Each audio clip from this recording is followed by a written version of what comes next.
এই মেয়েটা তার গোপন বাসনা পূরণ করতে একই পরিবারের 5 ভাইকেই বিয়ে করে নেয়। মেয়েটি তার তীক্ষ্ণ বুদ্ধি, ধৈর্য এবং ভালোবাসা দিয়ে তাদের 5 ভাইকেই সন্তুষ্ট রাখে। এখন কথা হচ্ছে এই মেয়েটি কেন তাদের 5 ভাইকেই বিয়ে করলো? মেয়েটির কি আসল উদ্দেশ্য ছিল তার শারীরিক আকাঙ্ক্ষা পূরণ করা, নাকি অন্য কিছু? সেটাই জানতে চলেছি আজকের পুরো গল্পে। তো বন্ধুরা, আর বেশি কথা না বাড়িয়ে চলো সরাসরি গল্পে ঢুকে পড়া যাক। গল্পের শুরুতে আমরা একজন লোককে দেখতে পাই, যার নাম হচ্ছে ইয়োগি। 5 ভাইয়ের মধ্যে ইয়োগি সবার থেকে বড়। পাশের বারান্দায় ছোট ভাইয়ের সাথে তার স্ত্রী রোমান্স করছে, এই কারণে তার প্রতিবার ধ্যান চলে যাচ্ছে। এরই মধ্যে বালি এবং ভূমি নামে দুজনকে দেখা যায়। বালি হলো ইয়োগির ছোট ভাই, আর তার সাথে ভূমি নামের যে মেয়েটিকে দেখতে পাচ্ছি সে হলো তাদের 5 ভাইয়ের স্ত্রী।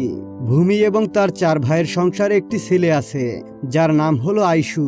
পরের দিন সকালে ভূমি ঘুম থেকে উঠে ক্ষেতের মধ্যে একটা জায়গায় শুয়ে একা একা কিছু একটা ভাবতে থাকে।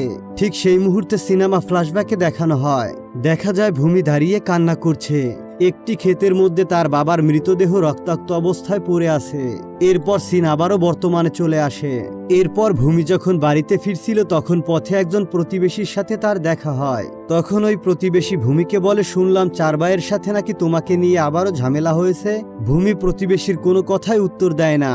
ভূমি এটা বলে, আমি খুব ভাগ্যবান, যার কারণে আমি 4 জনের ভালোবাসা পাচ্ছি। খুব শীঘ্রই আরো একজন শহর থেকে আসছে। এরপর থেকে আমি 4 জন নয় 5 জনের ভালোবাসা পাবো। অন্যদিকে আমরা দেখতে পাই ইয়োগি এবং তার 3 ভাই মিলে বাড়িটাকে সুন্দর করে সাজাচ্ছিল, কারণ শহর থেকে তার ছোট ভাই কালকে আসবে। পণ্ডিত বলে নিয়ম অনুযায়ী আজকে তার বৌদির সাথে তাকে বিয়ে দিতে হবে।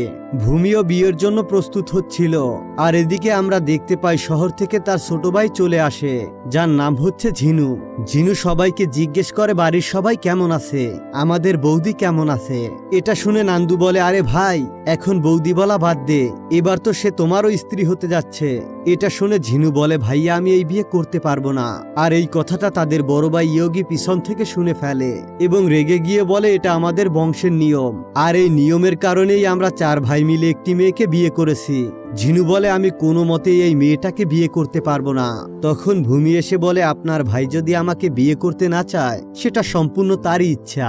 এরপর সবাই সেখান থেকে চলে যায়। সবাই চলে যাবার পরে ভূমির কাছে ঝিনু ক্ষমা চায়। তখন ভূমি সেখান থেকে যাবার সময় ঝিনুর দিকে তাকিয়ে একটা রহস্যময় হাসি দেয়। এরপর সবাই একসাথে খেতে বসেছিল। তখন তার বড় ভাই ইয়োগি চিৎকার করে বলে, সর্বনাশ হয়ে গিয়েছে, অমঙ্গল হয়ে গিয়েছে আমাদের বাড়িতে। চিৎকার শুনে সবাই দৌড়ে ঠাকুরের ঘরের দিকে যায় এবং গিয়ে দেখে ভগবানের মূর্তিতে ফাটল ধরেছে। আর এই ঘটনা দেখে সবাই আতঙ্কিত হয়ে যায়। আর এখানে সবাই ভেবে নেয় ঝিনু তার বৌদিকে বিয়ে না করায় এমন অমঙ্গল ঘটেছে। ইয়োগি ঝিনুকে বলে, তুমি ভূমিকে বিয়ে না করায় ভগবান আমাদের উপর অসন্তুষ্ট হয়েছেন। তখন ঝিনু রেগে গিয়ে বলে, আমি কাল সকালে বাড়ি থেকে শহরে চলে যাব, তবুও আমি বৌদিকে বিয়ে করব না।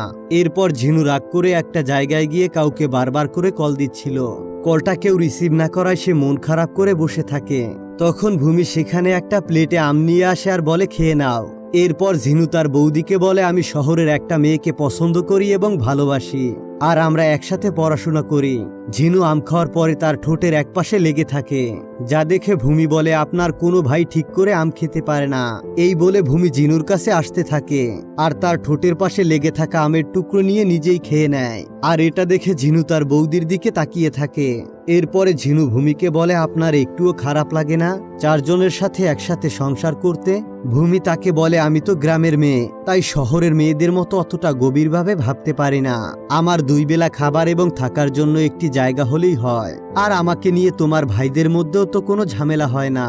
আমি তোমার ভাইদেরকে অনেক খুশি রাখি। ঝিনুর মুখ দেখে বোঝা যাচ্ছে সে আস্তে আস্তে ভূমির প্রতি দুর্বল হয়ে পড়ছে। ভূমি বলে, আমার ভাগ্যটা খারাপ, আপনার সাথে বিয়েটা হলো না। এই কথা বলে ভূমি সেখান থেকে উঠে চলে যায়। আর ঝিনু এক নজরে ভূমির দিকে তাকিয়ে থাকে। এরপর ভূমি আমের প্লেটটা ছুঁড়ে মারে এবং শহরের মেয়েটাকে অনেক গালি দিতে থাকে। ওই সময় সেখানে তাদের ছেলে আইশু এসে বলে, মা আমি আম খাবো। এটা বলে সে এক টুকরো আম মুখে নেয়। তখনই ভূমি খুব দ্রুত এসে আমের টুকরোটা ফেলে দেয় আর বলে, এটা তোমার জন্য নয়। রাতে সবাই ঘুমাচ্ছিল, তখন হঠাৎ করেই ঝিনুর পেটে ব্যথা শুরু হয়। সে যন্ত্রণায় বাধ্য হয়ে এক প্রকার চিৎকার করতে থাকে, আর তার চিৎকার শুনে সবার ঘুম ভেঙে যায়। তখন ভূমি বলে দ্রুত শহরে গিয়ে একজন ডাক্তার নিয়ে আসতে। এরপর তাদের মধ্যে দুই ভাই চলে যায় ডাক্তার আনার জন্য। সারা রাত ভূমি ঝিনুর সেবা করতে থাকে এবং এক পর্যায়ে তাকে সুস্থ করে তোলে। এরপর বালি এসে ঝিনুকে বলে কালকে রাতে কোনো ডাক্তার পাওয়া যায়নি। ভূমি তোকে সারা রাত বুকের মধ্যে জড়িয়ে রেখেছিল যাতে তোর কোনো সমস্যা না হয়ে যায়। সারা রাত তোকে সেবা যত্ন করে সুস্থ করে তুলেছে। এমন স্ত্রী সবার কপালে জোটে না। এবার আমরা ভূমিকে দেখি আবারও সেই ক্ষেতের মধ্যে গিয়ে মাটিতে শুয়ে অজরে কান্না করছে। আকাশের দিকে তাকিয়ে সে বলছে, বাবা কেন তুমি আমাকে এরকম একটা জায়গায় রেখে গিয়েছো? এই মুহূর্তে আবারও সিনেমা ফ্ল্যাশব্যাকে চলে যায়, যেখানে ভূমি এবং তার বাবা লুকিয়ে গ্রাম থেকে পালিয়ে যাচ্ছিল। ভূমিকে তার বাবা খুব দ্রুত হাঁটতে বলছিল। ভূমি বাবার কথায় জোরে হাঁটতে গিয়ে রাস্তা থেকে কাছের টুকরো তার পায়ে বেঁধে যায়। ভূমি সঙ্গে সঙ্গে চিৎকার করে উঠলে তার বাবা মুখ চেপে ধরে, বলে মা চিৎকার করিস না, তোর চাচা আমাদের আশেপাশে কোথাও রয়েছে, চল আমরা কিছুক্ষণের জন্য এই জঙ্গলে গিয়ে লুকিয়ে থাকি। এতটুকু বলে সিন আবারও বর্তমানে চলে আসে। এরপর ভূমি রুমে ঢুকে দেখতে পায় ঝিনু বিছানায় শুয়ে আছে এবং বালি তার পাশে দাঁড়িয়ে আছে। বালি ভূমিকে বলে দাঁড়াও, আমি তোমার জন্য খাবার নিয়ে আসি। এরপর খাওয়া শেষ করে ভূমি বালির মুখে চুমু খায়, আর ঝিনু যে রুমের মধ্যে শুয়ে আছে সেই রুমের মধ্যেই তারা রোমান্স করতে শুরু করে। এদিকে আমরা দেখতে পাই ঝিনু আসলে ঘুমায়নি। ঝিনু ঘুমের অভিনয় করে এই সব কিছু দেখেছিল এবং এনজয় করছিল। বালি এইসব খেয়াল না করলেও ভূমি কিন্তু অবশ্যই এগুলো খেয়াল করছিল। তারপরও ভূমি থামে না। মূলত এটা ভূমির প্ল্যান ছিল। ভূমি তাকে বোঝাতে চাইছিল এসবে সে কতটা পারদর্শী। এরপর বালি এবং ভূমি তাদের মধ্যে রোমান্স চালিয়ে যায়, আর ঝিনুও চুপ করে সবকিছু দেখছিল। এরপরে আমরা দেখতে পাই ঝিনুর জন্য ভূমি আচার বানাচ্ছিল, কারণ ঝিনু শহরে চলে যাবে। এরপর ভূমি ঝিনুর কাছে চলে যায় দেখা করতে, আর তাকে বলে কি হয়েছে, তুমি আমার সাথে কথা বলছো না কেন? আমি কি কোনো ভুল করেছি? ঝিনু বলে বৌদি, আপনার কাছে যে সেবা পেয়েছি তা শহরের বড় বড় হোটেলও আমাকে দিতে পারবে না। ভূমি বলে তাই নাকি? ভূমি বলে শুনেছি শহরে হোটেলে সেবা পেতে গেলে পয়সা দিতে হয়, কিন্তু আমি যে তোমাকে বিনে পয়সায় সেবা দিয়েছি, এখন তুমি আমাকে কি দিবে? ঝিনু বলে বৌদি তুমি কি চাও বলো। ভূমি বলে আমি যেটা চাইবো তুমি কি সেটা দিতে পারবে? পরের সিনে আমরা দেখতে পাই ঝিনুকে সঙ্গে করে ভূমি একটি বাগানে নিয়ে যায়। বাগানটি দেখে ঝিনু বলে এটা তো চৌধুরীর বাগান। ভূমি বলে হ্যাঁ, এটা তোমার সব থেকে পছন্দের জায়গা ছিল, ছোটবেলায় ঘরের থেকে বেশি সময় এখানে কাটাতে। ঝিনু বলে এই জাম গাছের নিচে আমি অনেক সময় কাটিয়েছি, এখান থেকে জাম কুড়িয়ে আমরা বন্ধুরা একে অপরকে ছুঁড়ে মারতাম। ঝিনু যখন ঘটনাগুলো তাকে বলছিল, তখন ভূমি নিচ থেকে জাম কুড়িয়ে ঝিনুর দিকে ছুঁড়ে মারে। এতে ঝিনু অনেক বেশি আনন্দ পায়, আর তার ছোটবেলার কথা মনে পড়ে যায়। এখান থেকে তারা এক পর্যায়ে খুব কাছাকাছি চলে আসে, আর একটা সময় তারা অনেক রোমান্স করতে শুরু করে। আর ঠিক তখনই তারা শুনতে পায় একজন লোককে অনেকগুলো লোক ধাওয়া করে তাদের দিকে আসছে। তখন তারা দুজনে গাছের পেছনে লুকিয়ে পড়ে। গাছের পিছন থেকে লুকিয়ে দেখতে পায় লোকগুলো ওই লোকটাকে অনেক মারছে। তখন ঝিনু আর ভূমি সেখান থেকে লুকিয়ে বের হতে থাকে। তখন ঝিনু ভূমিকে জিজ্ঞাসা করে ওরা কারা? ভূমি বলে ওরা চৌধুরীর লোক। এখানে ওরা যাকে মারছে ওই লোকটি তাদের আপন ভাই, কারণ তাদের মধ্যে জমি জায়গা নিয়ে গন্ডগোল হতেই থাকে। সামান্য কিছু জমির জন্য তারা তার ভাইকে মেরে ফেলে, আর সেই সময় ঝিনুর ফোনটা বেজে ওঠে। ভূমি আর ঝিনু যেহেতু লোকটাকে মেরে ফেলতে দেখেছে, তাই তারা তাদেরকেও ধাওয়া করে তাদেরকে মেরে ফেলার জন্য। এরপর একটা সময় তারা ঝিনু এবং ভূমিকে ধরে ফেলে, আর ওই লোকগুলো তাদেরকে অনেক মারধর করতে থাকে। তখন ভূমি ঝিনুকে উপর থেকে জড়িয়ে ধরে তার সমস্ত আঘাতগুলোকে নিজের উপর নিয়ে নেয়, যাতে সে ঝিনুকে রক্ষা করতে পারে। অন্যদিকে দেখা যায় ইয়োগি এবং তার ভাইয়েরা সেখানে চলে আসে। তাদেরকে দেখে লোকগুলো সেখান থেকে ভয়ে পালিয়ে যায়। ইয়োগি তার ভাইয়েরা মিলে ঝিনু এবং ভূমিকে সেখান থেকে বাড়িতে নিয়ে আসে। এর পরের দৃশ্যে দেখানো হয় ঝিনু একাই বসে আছে। তখন বালি তার কাছে এসে বলে দেখছিস ভূমি আমাদের কিভাবে আঁকলে রাখে। এখানে সে সব আঘাত নিজে সহ্য করেছে, তবু তোর গায়ে একটি আঘাতও লাগতে দেয়নি। কিন্তু ভাই এটা তো বিশ্বাস করেছিস ওকে বিয়ে না করার জন্য আমাদের উপর একটার পর একটা বিপদ আসছে। এরপর দৃশ্য পরিবর্তন হলে দেখা যায় ভূমি মন খারাপ করে একটা জায়গায় বসে আছে। তখন ঝিনু সেখানে আসে আর বলে তুমি আমার 5 ভাইকে অনেক ভালোবাসো তাই না? এই বলে সে তার ব্যথা জায়গায় মলম লাগিয়ে দিতে থাকে। এরপর ঝিনু একটা সময় বলে আমি এখান থেকে যেতে চাই না। ঝিনু বলে, আমি আমার গ্রাম আর ভাইদেরকে ছেড়ে কোথাও গিয়ে সুখে থাকতে পারবো না। এই কথা বলার সঙ্গে সঙ্গে ভূমি ঝিনুকে তার কাছে টেনে নেয় আর তাদের মধ্যে ভালোবাসা হয়। অবশেষে ঝিনু এবং তাদের বিয়েটা সম্পন্ন হয়।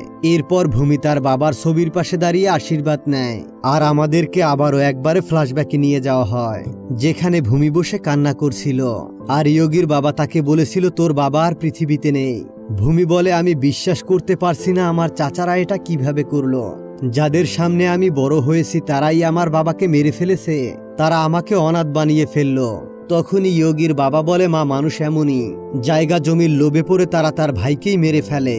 আমি জানি আমার ঘরেও 5টা ছেলে আছে, এখন তারা মিলেমিশে থাকলেও পরবর্তীতে তারা এই ধরনের পরিস্থিতি তৈরি করবে, কারণ তাদের 5 ভাইয়ের আলাদা আলাদা মেয়ের সাথে বিয়ে হবে, সংসার হবে। তখন তারা জমি নিয়ে মারামারি এবং দ্বন্দ্ব তৈরি করবে। তোমাকে তো আমি তোমার চাচাদের হাত থেকে বাঁচিয়েছি, কিন্তু আমার ছেলেদেরকে কে বাঁচাবে? এটা শুনে ভূমি বলে, না চাচা, আমি আপনার ছেলেদেরকে বাঁচাবো। আমি আপনাদের পরিবারের সাথে এমনটা হতে দিব না। জীবন দিয়ে হলেও আমি আপনার পরিবারকে রক্ষা করব। তখন ইয়োগীর বাবা বলে, আমাদের পরিবারে একটা প্রথা চালু আছে, 5 ভাই মিলে একটা মেয়েকে বিয়ে করতে পারবে। এটা হলে তারা জায়গা জমি নিয়ে খুনাখুনি করবে না আর তারা একে অপরের শত্রু হবে না। তুমি কি পারবে আমার 5 ছেলের বউ হতে? আর এক পর্যায়ে ভূমি রাজি হয়ে যায়। ভূমি এখানে ইয়োগীর বাবাকে কথা দেয় তাদের 5 ছেলের কোনো ক্ষতি হতে দেবে না। এরপর সিন আবারও বর্তমানে চলে আসে আর ভূমি ইয়োগীর বাবার ছবির সামনে দাঁড়িয়ে বলছে, বাবা আমি আপনার কথা রেখেছি। আর এই মুভিটা এখানেই সমাপ্তি হয়। তো বন্ধুরা, আপনাদের কাছে গল্পটি কেমন লেগেছে তা অবশ্যই কমেন্ট করে জানাবেন। আর এই চ্যানেলে নতুন হলে অবশ্যই সাবস্ক্রাইব করবেন। দেখা হবে নতুন কোনো ভিডিও নিয়ে। ততক্ষণ পর্যন্ত ভালো থাকবেন, সুস্থ থাকবেন।